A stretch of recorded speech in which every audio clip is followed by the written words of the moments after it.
in se posvetovali, kako bi Jezusa ujeli v besedi. K njemu so poslali svoje učence, skupaj s Herodci in so rekli: Učitelj, vemo, da si resnicoljuben in v resnici učiš Božjo pot, ter se ne oziraš na nikogar, ker ne gledaš na osebo. Povej nam torej, kaj se te zdi? Ali smemo dajati cesarju davek ali ne? Jezus pa je spoznal njihovo podobijo in rekel: Kaj me preizkušate, hinavci? Pokažite mi davčni novec. Dali so mu denar. Nato jim je rekel: Čigava sta ta podoba in napis? Dejali so mu: Cesarjeva. Tedaj jim je rekel: Dajte torej cesarju, kar je cesarjevega, in Bogu, kar je Božjega. To je Kristusov evangelij.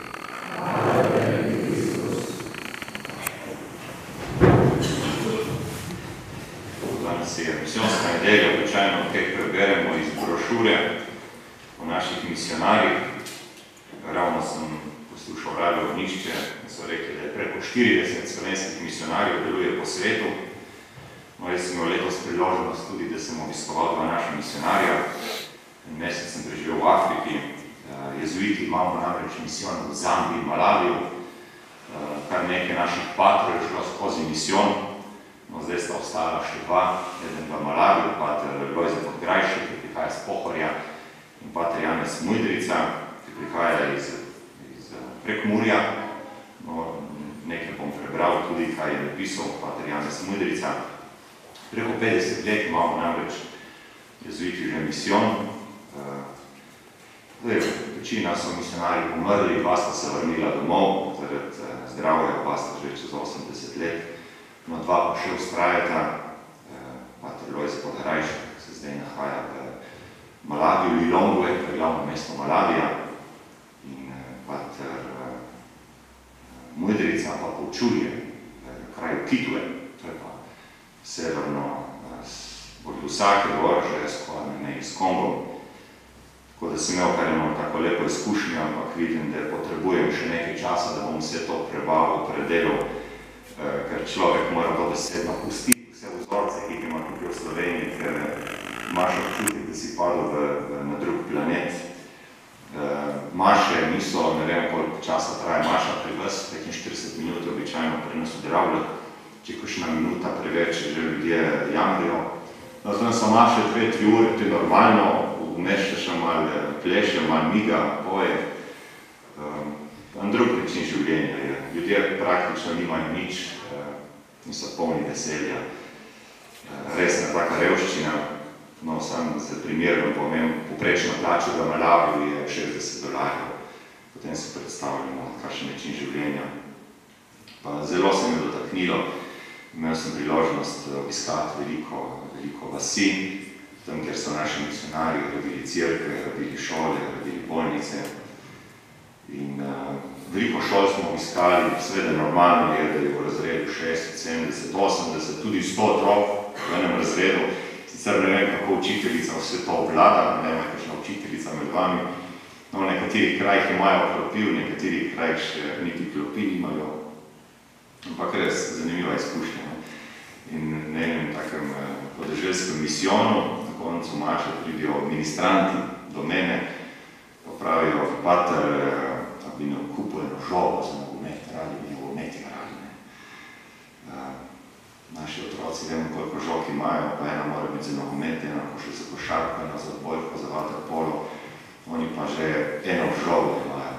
To zbijo razne vrste pirja skupaj, pa potem tisto brcijo. No, potem sem pa dal župniku par evrov, pa sem rekel, da ne kupi eno žogo, tako da lahko fanti brcijo in igrajo nogomet.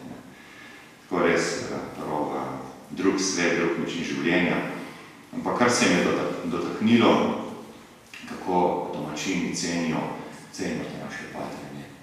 In nekako ne morajo razumeti, kako iz enega obilja, v katerem živimo tukaj v Sloveniji, kako se nekdo odpove temu obilju in prido eno tako revščino življenje. To je res zanimivo.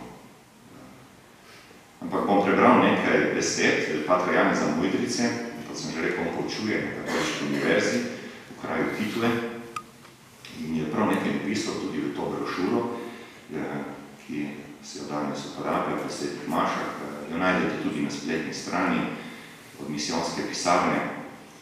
Tako pravi pater Janez Mudrica: dragi prijatelji, najprej prisrčen pozdrav iz Zambije. Rad bi vam na kratko povedal, kaj pomeni biti misionar danes. Zakaj sem jaz misionar v Zambiji in zakaj naj bi tudi vi misionarji doma v Sloveniji. Misionar sem postal pred 49 leti, ko sem bil v imenu Slovenske cerkve poslan v Zambijo, da tam oznanjam evangelij. Evangelij je grška beseda, ki pomeni veselo oznanilo. Iz naše vasice Bratonci smo kar 3 misionarji. Druga 2 sta Jože Mlinarič, ki je misionaril v Burundiju, in Marija Streš, ki je bila 40 let misionarka v Indiji. Oba sta se vrnila domov in zdaj misionarita v Sloveniji. Pater Mudrica se veliko krat pošali, on prihaja iz krajev, ki se imenujejo Bratonci, oziroma Bratonci, ker so vsi brati, vsi smo si brati v naši vasi, od tega ime Bratonci, oziroma Bratonci. Pravi, ponosen sem, da sem slovenski misionar. Zakaj? Tukaj delam z irskimi misionarji. Irci imajo svojo državo in jih je mnogo več kot nas Slovencov. Govorijo pa angleško, ne irsko. Čeravno so bili pod Angleži in dosti manj časa kot mi pod Nemci in Mađari. Slovenci smo res trdni ljudje. Po prekmursko bi rekli trdliki. On jih primerja z Irci, tudi jaz sem imel priložnost nekaj let živeti na Irskem in res projen irski pisatelj enkrat primerjal Slovenijo in Irsko, kako je Slovenija Slovencem uspelo ohraniti svoj jezik, Ircem pa ne. Pa se še zdaj trudijo, kako bi ohranili irski jezik, ampak angleščina toliko močna, da ne zmorejo. Slovenci pa imamo svoj jezik. Kaj pravzaprav delam v Zambiji, pravi pater Janez Mudrica? Učim religiozno vzgojo na katoliški univerzi in tako širim veselo oznanilo. V Sloveniji ni religiozno vzgoje, ker je bila vera za našo bivšo marksistično oblast nekaj nazadnjaškega. Jaz pa naglašam ravno nasprotno. Religija, posebno krščanska, je nekaj najlepšega. Veselo oznanilo, ki prinaša polnost življenja. Učim 6 predmetov. Pri svojem delu predvsem poudarjam 3 stvari. Prva, da smo čudovito ustvarjeni. Druga, da smo Bogu podobni. In tretja, da nas ima Bog neizmerno rad. Smo čudovito ustvarjeni, Bogu podobni in Bog nas ima neizmerno rad. Mislim, da to si dobro zapomniti. V predmetu znanost in religija pa poudarja, kako se je stvarstvo razvilo na čudovit način. Na začetku vesolja so bili veliki oblaki vodika, ki so se počasi razvili v zvezde, kjer so v ogromni temperaturi in pritisku iz vodika nastali vsi drugi elementi, kot so kisik, ogljik in železo. Enocelično življenje, ki se je na našem planetu začelo pred 4 milijardami let, je postajalo vse bolj sofisticirano in končno so se pred 200 000 leti pojavili prvi ljudje v Afriki. Tvoj osebni razvoj v telesu tvoje mame simbolizira, kako je stvarstvo usmirjeno v vse večji razvoj. Začetnik stvarstva in njegov usmerjevalec pa je Bog, ki je čudovita moč, modrost in dobrota. Ti si res ustvarjen na čudovit način.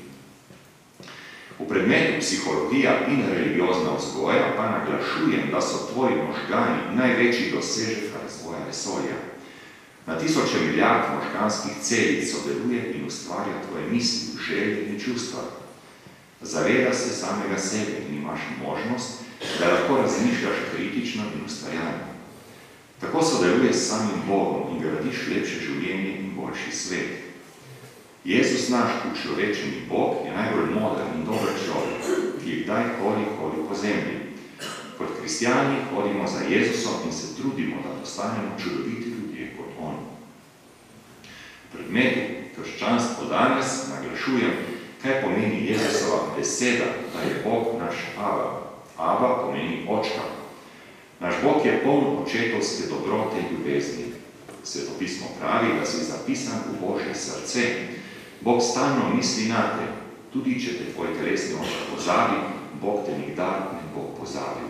Ti si njegov na veke. Naš Bog je res čudovita moč, modrost in dobrota. Kot misionar to poudarjam pri pouku in v prigiji. Bog daje našemu življenju globok smisel in veselje. Življenje je v glavnem zelo lepo in dobro. Kanadski mislec John Keogh pravi, da je v tem, kar mediji poročajo o sedanjem življenju 95% negativnega. Toda stvarnost je ravno nasprotna. 95% je pozitivnega. Ja, to je zelo zanimiv kanadski mislec, ga najdete tudi, če veste, razno predavanja na YouTube. John Keogh. Napiše se J-O-H-N-K-E-H-O-E, če boste iskali po YouTube. Zelo zanimive stvari ima. Prav o tem govorim, kako pomembno je biti pozitiven v življenju, kako pomembno je biti hvaležen za stvari, ki jih prejemamo. Seveda se dogajajo prometne nesreče, toda za vsako nesrečo je na tisoče uspešnih voženj. Na življenje moramo gledati mnogo bolj pozitivno in tako bo v nas več veselja in na naših obrazih lepši nasmeh. Dragi slovenski brat in sester, Bog naj ne bo zate le neka nejasna ideja, ampak najbolj čudovita oseba, polna moči, modrosti in ljubezni. Poznanje je to veselo znanilo doma v Sloveniji, kot jo jaz oznanja v Zambiji, z Bogom, tako pravi naš pater Janez Mudrica. Tako pa se posebno danes v naslednjih dneh spomnimo vse teh naših misionarjev, kot sem rekel, jih preko 40, jih deluje po vsem svetu. No, jezuiti imamo še enega misionarja v Kirgiziji, na državni univerzi poučuje japonski jezik, v ruskem jeziku, doma pa iz Radovljice, pater Janez Mudričič. Potem imamo še enega misionarja, jezuiti, ki deluje v Novosibirskem, Janez Sever, pater Janez Sever, rojen v Združenih državah Amerike, slovenskim staršem. In najprej se odločil, da bo postal vojak, ameriški vojak, in je šel študirati in tudi končal West Point, tisti, ki delate filme, to znani West Point, blizu New Yorka, bil je padalec v ameriški vojski. No, potem se pa odločil, da bo prišel z jezuita in je prišel v Slovenijo, tukaj je naredil noviciat, potem je študiral in zdaj pa še v Novosibirskem v Rusiji, no, jih pred kratkim sva govorila, sem rekel, bodi malo parviden, vedel, da si ameriški vojak, ne vem, koliko je zdaj varno biti v Rusiju za ameriške vojake, bivše ameriške vojake, rekel, miren, ni problema, sej Sibirija je daleč, tako da, če bo pa kakšna nevarnost, bom pa že skočil čez mejo. Tako pa se res spomnimo vse teh naših misionarjev, ki delujo širom po svetu. Zdaj pa vas povabim, da ostanete in bomo skupaj spovedali miro.